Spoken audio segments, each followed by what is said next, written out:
नमस्कार दोस्तों, मैं हूं रेखा तंवर। आप सभी का बहुत बहुत स्वागत करती हूं आपके अपने YouTube चैनल पर। आज की वीडियो में मैं आपको दिखाने वाली हूं कि बिना ब्राह्मण भोजन कराए, ब्राह्मणों को अपने घर पर बुलाए बिना ही हम अपने पितरों का तर्पण किस प्रकार से कर सकते हैं, किस प्रकार से उन्हें भोग दे सकते हैं, किस प्रकार से उनकी कृपा दृष्टि प्राप्त कर सकते हैं, किस प्रकार से हम अपने पितरों का आशीर्वाद प्राप्त कर सकते हैं।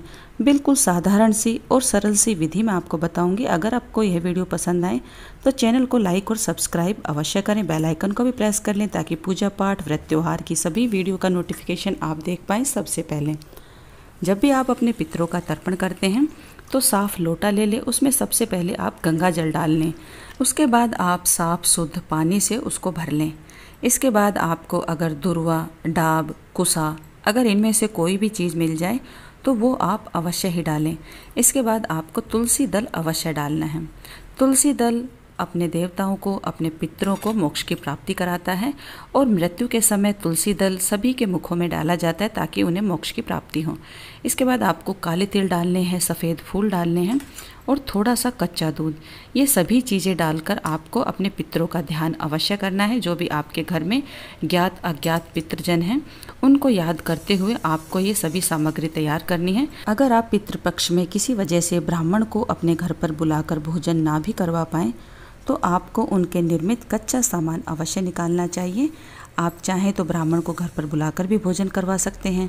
अगर आप ना भी करवा पाएँ तो सीधा जिसे बोला जाता है खाने पीने का कच्चा सामान, जैसे आटा, दाल, चावल, गुड़, घी, नमक, मिर्च, रुपए, पैसे, मौसम के अनुसार कोई भी साग सब्जी, फल फ्रूट, आप ये सभी चीज़ें ब्राह्मण के निर्मित निकाल कर और इस तरह से हाथ में ये जल लेकर 3 बार इस सभी सामग्री पर घुमाकर, जिस तरह से घड़ी की सुई घूमती है उसी तरह से घुमाकर आपको 3 बार अपने पितरों को ध्यान में करना है और उनका तर्पण करना है कि हे मेरे ज्ञात अज्ञात पितरों, आप जहाँ कहीं भी हों इस भोग को स्वीकार करो और हमारे घर परिवार में सुख शांति बनाए रखो।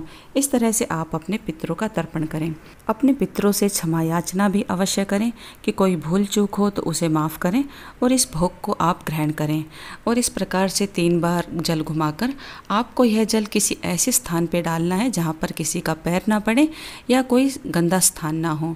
दक्षिण दिशा की तरफ मुँह करके आपको पितरों का ध्यान करना है और ओम पितृभ्य नमः, ओम पितृभ्य नमः इस मंत्र का जाप करते हुए आपको यह तर्पण करना है।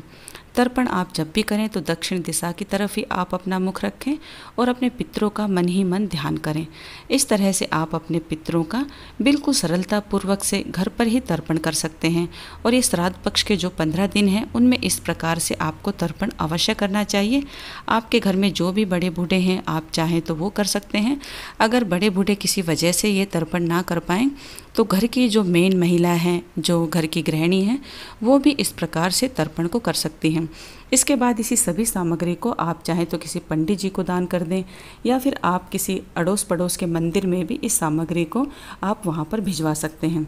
इसके साथ ही आपको पितरों का ध्यान करते हुए अगर आप खीर, पूरी, हलवा बनाते हैं तो सर्वोत्तम। अगर किसी वजह से वो भी ना बना पाएँ तो इस तरह से एक रोटी बनाकर उस पर गुड़ शक्कर रखकर आपको अग्नि में भोग अवश्य देना है। शास्त्रों के अनुसार हमारे देवताओं को, हमारे पितरों को 2 ही माध्यमों से भोग स्वीकार होता है, या तो अग्नि के मुख से या ब्राह्मण के मुख से।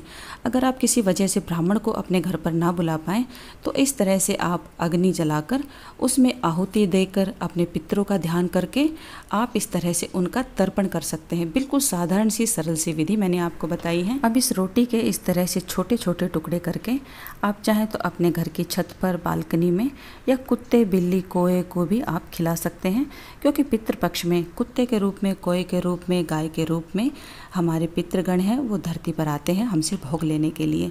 तो इस तरह से आप भोग देकर उनसे अपनी कृपा दृष्टि प्राप्त करें। आशा करती हूँ यह वीडियो आपके लिए उपयोगी होगा। अगर पसंद आए तो वीडियो को लाइक और चैनल को सब्सक्राइब अवश्य करें। अगर पितृपक्ष के बारे में आपको और भी कोई जानकारी चाहिए तो बेझिझक कमेंट करके आप मुझसे पूछ सकते हैं। मिलती हूँ इसी तरह की एक महत्वपूर्ण वीडियो के साथ। तब तक के लिए हर हर महादेव, जय भोलेनाथ।